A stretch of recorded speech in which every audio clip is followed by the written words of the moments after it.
Hello there. Welcome to this week's episode of House Calls. Today I'll be speaking with you about anemia. This is a condition that can be pretty common. Oftentimes it is treatable if it's caused by something that an individual is doing or not doing. Other times it isn't, and that's when it is hereditary. I'll share more about that later. But first off, I have to tell you a little about red blood cells. They are these what we call biconcave, meaning both sides are sort of shaped like little caves, and they float through your bloodstream. And what they do is they carry oxygen from your lungs to your muscles and your organs in your body. These red blood cells are all together create a number called your hemoglobin level. Your hemoglobin level is what we are looking at when we check to see if someone has anemia. And anemia specifically is when your body does not have the level of hemoglobin it needs to be able to pass enough oxygen to your organs and to your muscles.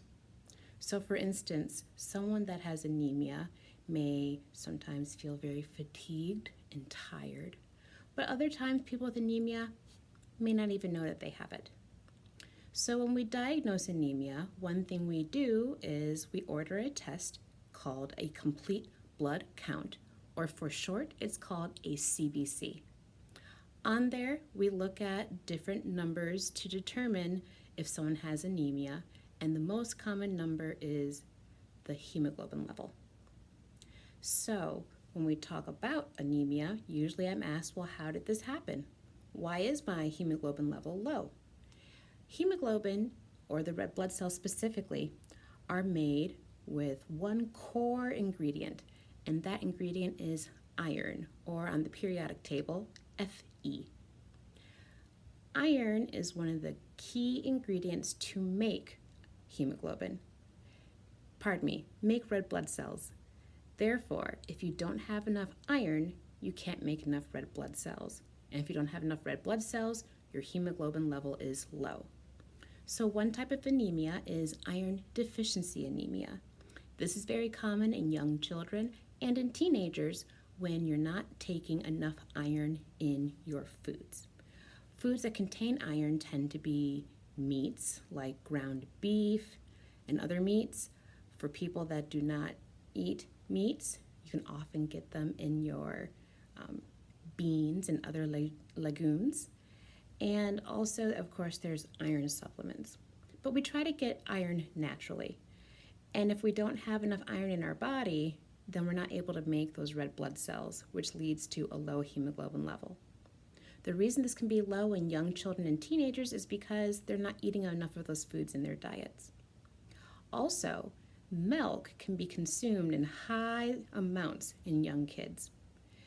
Most children around 1 or 2 years of age only need about 8 ounces of milk each day. That's about 2 cups. Drinking more milk can make children feel more full, and if they're more full, they're not going to want to eat foods that contain iron that will help increase their hemoglobin level.